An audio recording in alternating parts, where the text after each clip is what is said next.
বৃক্ষ মেলা। মেলায় ফলজ, বনজ ও ঔষধির সহ রয়েছে নানা প্রজাতির গাছ। এ নিয়ে আরও জানাতে মেলা প্রাঙ্গণ থেকে যুক্ত হচ্ছেন সহকর্মী রিফাত রহমান। রিফাত, মেলায় কতটি স্টল আছে এবং কোন কোন ধরনের গাছ পাওয়া যাচ্ছে, আপনি একটু বিস্তারিত জানাবেন আমাদেরকে।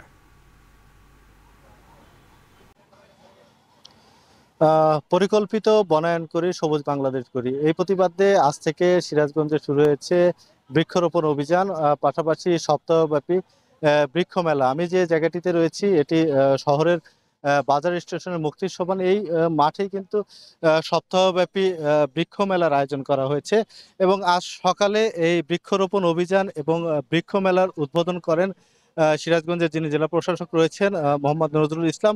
এই উদ্বোধনের পর থেকেই কিন্তু সিরাজগঞ্জের এই মেলা প্রাঙ্গণে যারা বৃক্ষপ্রেমী রয়েছেন তারা কিন্তু এই মেলা প্রাঙ্গণে আসছেন এবং তাদের পছন্দশীল যে গাছগুলো রয়েছে সেগুলো কিন্তু ক্রয় করছেন। আপনাকে জানিয়ে রাখি যে এই সপ্তাহব্যাপী চলা এই বৃক্ষ মেলায় প্রায় 37টি স্টল কিন্তু রয়েছে এবং এই 37টি স্টলে সিরাজগঞ্জের বিভিন্ন প্রান্তের যারা নার্সারি ব্যবসায়ীরা রয়েছেন তারা কিন্তু এই মেলায় অংশগ্রহণ করেছেন এবং তারা তাদের বিভিন্ন রকমের বাহারি সব কিন্তু গাছ এখানে প্রশ্রয় সাজিয়ে বসেছেন। বিশেষ করে ফলজ, বনজ, ঔষধি গাছের পাশাপাশি আমরা দেখেছি যে বাহারি রকমের বিভিন্ন ফুলের গাছ আমরা দেখতে পেয়েছি।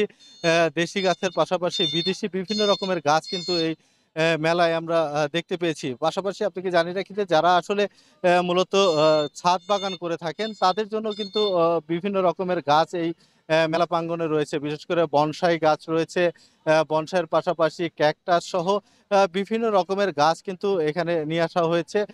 বিক্রেতারা আসলে যেটি বলছেন যে আজ যেহেতু মেলাটি শুরু হলো এবং শুরু হওয়ার পর থেকেই যারা আসলে বৃক্ষপ্রেমীরা রয়েছেন তারা বিভিন্ন বয়সের বৃক্ষপ্রেমী কিন্তু সকাল থেকেই এই মেলা প্রাঙ্গণে আসছেন এবং তারা ঘুরে ঘুরে গাছগুলো দেখছেন এবং এই গাছগুলো কিন্তু স্বল্প দামে কিন্তু তারা এখান থেকে কিনতে পারছেন এবং এই মেলাটির যারা আয়োজক রয়েছেন তারা যেটি বলছেন যে আসলে জলবায়ু পরিবর্তনের যে বিরূপ প্রভাব পড়ছে এর থেকে বাঁচতে কিন্তু বৃক্ষরোপণের বিকল্প নেই, যে কারণে সচেতনতামূলক কার্যক্রমের অংশ হিসাবে কিন্তু এই মেলাটি আয়োজন করা হয়েছে।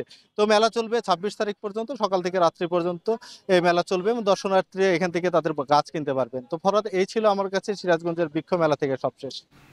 সিরাজগঞ্জের বৃক্ষ মেলা থেকে আমাদের সঙ্গে যুক্ত ছিলেন সহকর্মী রিফাত রহমান।